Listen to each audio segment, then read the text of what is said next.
Boa noite, meus irmãos, graça e paz esteja convosco. Hoje a mocidade pediu para que eu fizesse um breve vídeo aí a respeito da Reforma Protestante, visto que nós temos aí no próximo sábado, dia 31, próximo sábado, a comemoração do dia da Reforma Protestante, aniversário de 503 anos da Reforma Protestante. Lá no século XVI, 1517, Lutero então dá início à Reforma Protestante, afixando as suas 95 teses na porta da igreja do castelo de Wittenberg. Inclusive no final do vídeo, ou melhor, embaixo desse vídeo, eu vou pedir para as meninas colocarem para vocês o link dessas 95 teses, tá? Para que vocês possam vê-las, porque se nós formos ler as 95 aqui, o vídeo vai ficar muito longo, né? E o objetivo aqui é mais nós darmos aí essa ênfase à questão da história e a importância dela na nossa igreja no século XXI, né? Então não convém que nós leiamos as 95 teses aqui. Então eu vou pedir para colocar o link aí abaixo, para que você possa estar vendo depois, tá? Então, no dia 31 de outubro de 1517, Lutero dá início, ao movimento da Reforma Protestante, né? Então, foi um momento, muito importante na história da humanidade, onde um monge católico, Martinho Lutero, em protesto contra diversas práticas da Igreja Católica que conflitavam com as Escrituras, publicou então as suas 95 teses na porta da igreja do castelo de Wittenberg, como eu falei, propondo uma reforma na igreja do século XVI, E aí seria bom nós retornarmos aí um pouco da história para entender o que foi a reforma, Em primeiro lugar, a Igreja Católica Apostólica Romana não é a primeira igreja, nem Pedro foi o primeiro Papa. No Novo Testamento, mais especificamente no livro de Atos dos Apóstolos, a igreja era conhecida como igreja primitiva. E ao contrário da Igreja Católica, onde o Papa toma as decisões doutrinárias, a igreja primitiva, as decisões eram tomadas como se fosse um presbitério, ou seja, um conselho de anciãos. Como exemplo, nós podemos ver a recepção dos gentios como irmãos em Atos 11 e o caso da controvérsia sobre a circuncisão dos gentios em Atos 15. Então, as perseguições que ocorreram nessa época acabaram de filtrar os verdadeiros cristãos. Porém, lá no ano 323, o cristianismo passou a ter a proteção oficial de Roma, e cessaram as perseguições. E aí, à medida que um rei se convertia ao cristianismo, seus súditos automaticamente se convertiam também. Muitas pessoas não convertidas verdadeiramente entravam para a igreja. Isto na adoção de certas práticas pela igreja que não eram compatíveis com o ensino bíblico, o que foi trazendo o paganismo para dentro da igreja. À medida que o líder, o rei lá, ele era convertido, os seus súditos também automaticamente o eram. Alguns exemplos que merecem ser destacados nesse tempo. No ano de 375 houve a instituição do culto aos santos. No ano de 431, o concílio de Éfeso, na cidade, pontificava a deusa Diana, divindade feminina pagã, instituiu o culto a Maria. No ano de 503 surge a doutrina do purgatório. Em 783 inicia a adoração às imagens, relíquias. Em 1090 inventou-se o rosário.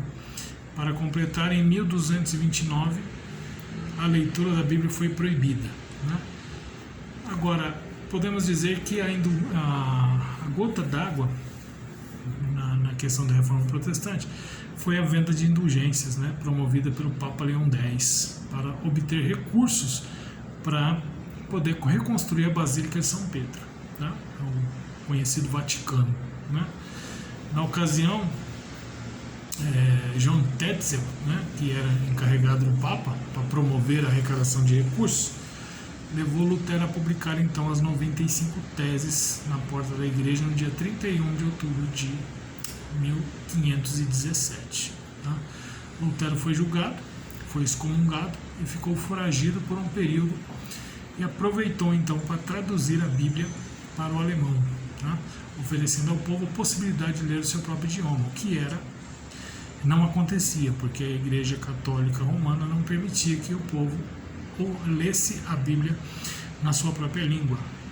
Todas as missas eram feitas em latim, né?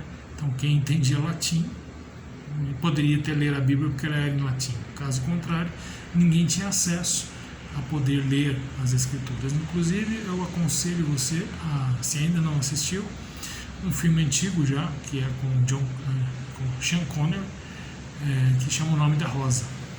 Procure esse filme aí, talvez tenha até no YouTube, porque já é tão antigo que talvez já tenha caído no domínio público. E assista esse filme para você ver como que a Igreja Católica proibia até os próprios monges de poder ler a Bíblia, né? Então o movimento foi apoiado por diversos religiosos da época e se estendeu aí por toda a Europa, incluindo França, Países Baixos e o Reino Unido, né? Aí no Concílio de Trento, a Igreja Católica promoveu um movimento que veio a ser conhecido como Contra-Reforma, tá? Mas o resultado foi a divisão que foi denominada como a Igreja do Ocidente entre católicos romanos e protestantes. Por isso a questão da reforma protestante, né? E aí pouco tempo depois dessa reforma teve início na Suíça um segundo reformador liderado por Ulrico Zwinglio, tá? Que pretendia reformar a igreja de maneira mais profunda que o movimento de Lutero, porque Lutero, por ser um monge católico, ele não queria extinguir a igreja, ele queria que a igreja trouxesse a igreja aos moldes que ela havia saído, por isso a questão da reforma, o nome de reforma, né? Zwinglio já foi um pouco mais fundo do que o movimento de Lutero. Enquanto Lutero e seus seguidores romperam com a igreja católica somente nos pontos que viam conflito com as escrituras, o movimento iniciado por Zwinglio então levou a uma reforma mais profunda, né? Entendendo que só deviam aceitar aquilo que estivesse claramente definido nas escrituras. Então, com a morte de Zwinglio em 1531, um movimento conhecido como Segunda Reforma associou-se a João Calvino. Esse já é mais conhecido nosso, né? Afinal de contas, nós somos calvinistas, né? Ou, não sei, eu acho que somos, né? A igreja presbiteriana tem um cunho calvinista. Se você é presbiteriano, então eu creio que você seja calvinista, até porque grande parte da nossa doutrina é defendida por Calvino, né? Então, a reforma associou-se a João Calvino, né? E que era o seu maior teólogo na época, que revelou mais articulado e influente que seu antecessor, né? Ele era ligado ao movimento humanista, onde um grupo interessado em obras clássicas foi atraído pela Bíblia, mais especificamente pelo Novo Testamento. Calvino tinha uma vasta produção teológica, que incluía normas específicas retiradas da Bíblia sobre doutrina. Por isso que a nossa doutrina presbiteriana, ela tem aí a questão da Bíblia como nossa única regra de fé e prática, né? Os princípios calvinistas incluem a soberania de Deus na criação, providência, redenção, o estudo sério e criterioso das Escrituras e a importância da educação para os pastores e os crentes em geral, né? O governo representativo, que é como nós temos na nossa igreja, através de presbíteros e concílios, tá? E uma coisa interessante que a gente fala também sobre Calvino, que foi um reformador, né? Quando a gente fala de reforma, o primeiro nome que vem à mente é de Lutero, né?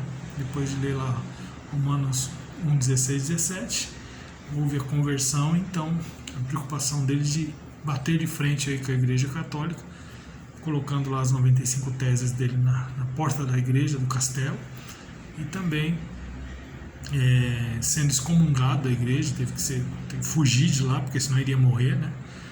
E onde ele fez, nesse período ele fez a tradução da Bíblia do latim para o alemão, e ajudado pela imprensa da época, né? Conseguiu divulgar, e a Bíblia conseguiu chegar a mais pessoas através da imprensa também. Isso também teve um peso muito grande na Reforma Protestante, né? Então, aí mais para nós, reformados, protestantes, calvinistas, Calvino também teve um peso muito grande aí na questão da Reforma Protestante, né? São homens que foram usados por Deus para poder deixar, né,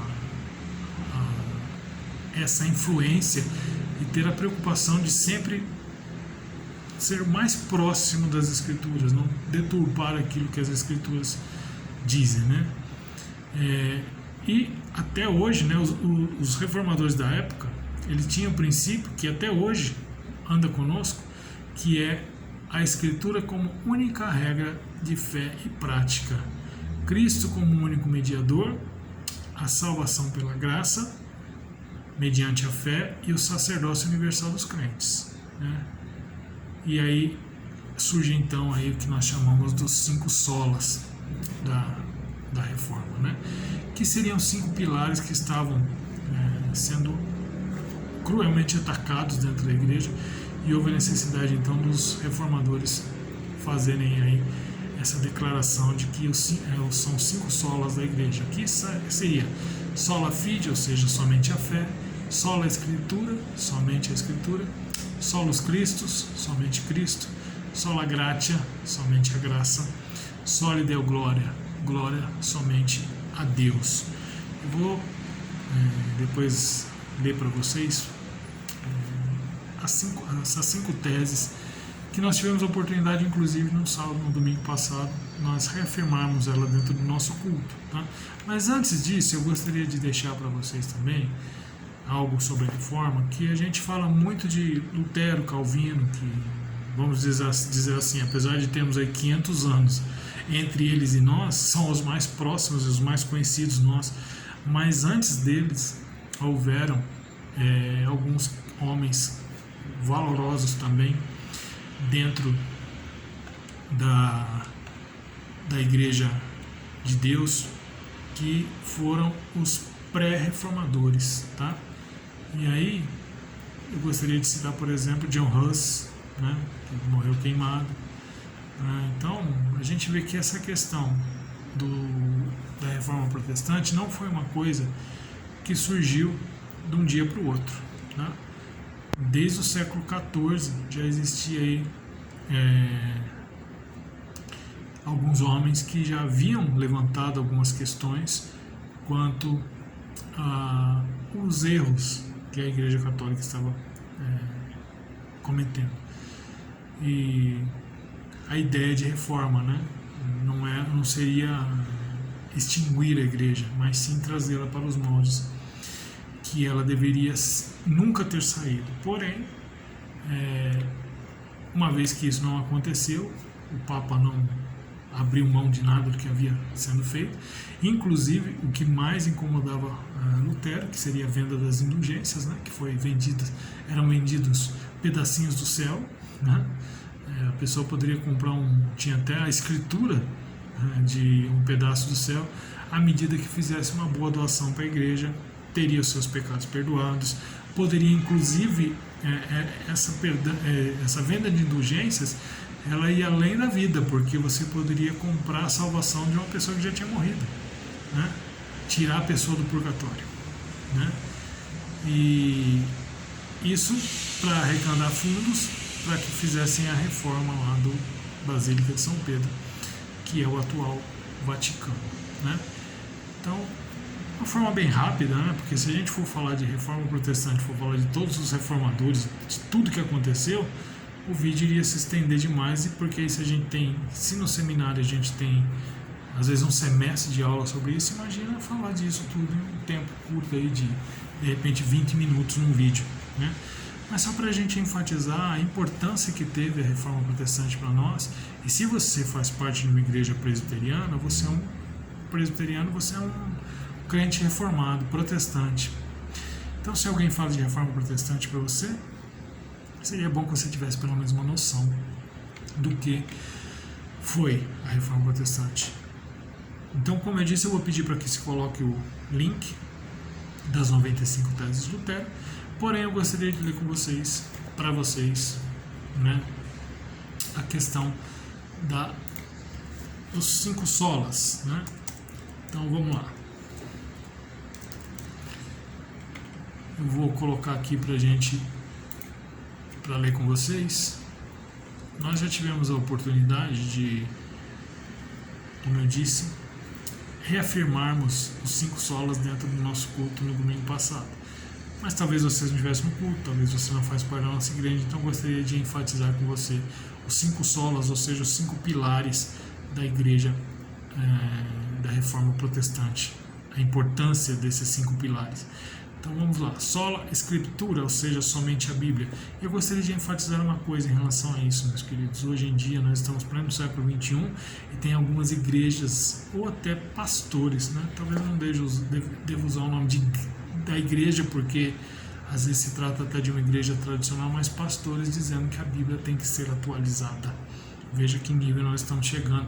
Talvez o lema da reforma, uma igreja reformada sempre reformando, em alguns casos precisa mesmo de uma reforma, talvez uma reforma protestante, porque os cabras estão perdendo o fio da meada, estão perdendo o medo do perigo, né? Onde já se viu dizer que a Bíblia precisa ser atualizada, já não é mais uma coisa tão atual para os dias em que vivemos. Mas é o que diz os 5 solas da igreja protestante, da Reforma Protestante. Só a Escritura, somente a Escritura.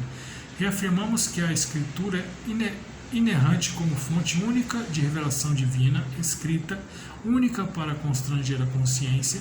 A Bíblia sozinha ensina tudo o que é necessário para a nossa salvação do pecado e é o padrão pelo qual todo comportamento cristão deve ser avaliado. E nós negamos que qualquer credo, concílio ou indivíduo possa constranger a consciência de um crente, que o Espírito Santo fale independentemente dele ou contrariando o que está exposto na Bíblia, ou que a experiência pessoal possa ser vínculo de revelação. Então, nós defendemos que somente a Escritura é a nossa única regra de fé e prática. Solo Christus, ou seja, a erosão da fé centrada em Cristo. Por isso a necessidade de ser reforçado esse pilar. Reafirmamos que a nossa salvação é realizada unicamente pela obra meritória de Cristo, do Cristo histórico. Sua vida sem pecado e a sua expiação por si só são suficientes para a nossa justificação e reconciliação com o Pai. Negamos que o Evangelho esteja sendo pregado se a obra substitutiva de Cristo não estiver sendo declarada e a fé em Cristo e sua obra não estiver sendo invocada. Hoje em dia se faz cristianismo sem Cristo. Portanto, a necessidade de nós estarmos afirmando aí os 5 solas da reforma. Sola gratia, a erosão do Evangelho. E afirmamos que na salvação somos resgatados da ira de Deus unicamente pela graça, pela sua graça. A obra sobrenatural do Espírito Santo é que nos leva a Cristo, soltando-nos de nossa servidão ao pecado e erguendo-nos da morte espiritual à vida espiritual. Negamos que a salvação seja em qualquer sentido obra humana. Os métodos, técnicas ou estratégias humanas por si só não podem realizar essa transformação. A fé não é produzida pela nossa natureza não regenerada. Pela graça sois salvos mediante a fé, isso não vem de vós, é dom de Deus. Está lá em Romanos, está lá em Efésios, capítulo 2. Sola fide, ou somente a fé. A erosão do artigo primordial. Reafirmamos que a justificação é somente pela graça, somente por intermédio da fé, somente por causa de Cristo. Na justificação, a retidão de Cristo nos é imputada como o único meio possível de satisfazer a justiça de Deus. Negamos que a justificação se baseie em qualquer mérito que em nós possa ser achado, ou com base numa infusão da justiça de Cristo em nós, ou que a substituição que reivindique ser igreja, mas negue ou condene somente a fé, possa ser reconhecida como igreja legítima. Sola Deo Glória, a erosão do culto centrado em Deus. Isso tem sido latente, meus irmãos, em algumas denominações, em alguns cultos que a gente vê por aí. Sola Deo Glórias, ou seja, glória somente a Deus. Hoje a glória está sendo para o homem. Então, a questão, reafirmamos que como a salvação é de Deus e realizada por Deus, ela é para a glória de Deus e devemos glorificá-lo sempre. Devemos viver nossa vida inteira perante a face de Deus, sob a autoridade de Deus e para a sua glória somente. Negamos que possamos apropriadamente glorificar a Deus se nosso culto for confundido com entretenimento, se negligenciarmos ou a lei ou o evangelho em nossa pregação, ou se permitirmos que o afeiçoamento próprio, a autoestima e a autorrealização se tornem opções alternativas ao evangelho. Né? Então veja que são aí pilares que a gente precisa reafirmar somente a Escritura na nossa vida, combatendo assim a erosão da autoridade. Né? Somente Cristo, combatendo a erosão da fé centrada em Cristo. Somente a graça, né, é a verdadeira erosão do Evangelho. Por isso nós reafirmamos que somente a graça, somente a fé, né, a erosão de um artigo principal, primordial, que é a fé que vem de Deus para nós. E só lhe deu glória a erosão do culto centrado em Deus. Glórias somente a Deus. Espero que você tenha curtido aí o nosso vídeo curtinho que nós fizemos aí sobre Reforma Protestante e que você possa entender a necessidade dessa reforma. Uma igreja que havia saído dos trilhos, né? Fazia-se o que o homem queria. Então Deus levanta homens que defendem a bandeira da verdadeira igreja, né? E que nós possamos ter na mente que 503 anos depois, isso ainda é muito importante e muito necessário para que as igrejas não caiam na mesma falácia que a Igreja Católica caiu lá atrás. Como eu não sei se eu já citei no vídeo, mas se não citei, cito agora, que pleno século XXI, pastores batendo no peito dizendo que a Bíblia precisa ser atualizada. Ver a que nível nós estamos chegando. Pastores que pregam, fazem o seu culto sem tocar no nome de Jesus Cristo. Pessoas que buscam a própria glória. Pessoas que negam a graça de Deus. Pessoas que não sabem o que é a verdadeira fé, que é algo que vem de Deus. Então que Deus abençoe, né, as nossas igrejas, que nós possamos ser realmente centrados naquilo que os 5 pontos, 5 solas da igreja, 5 solas da Reforma Protestante, que homens perderam a vida defendendo, possam ser algo latente na nossa vida como cristãos reformados protestantes. Okay? Deus abençoe você. Vou deixar aí o link para vocês, tanto das 95 teses como também dos 5 solas. Que Deus os abençoe.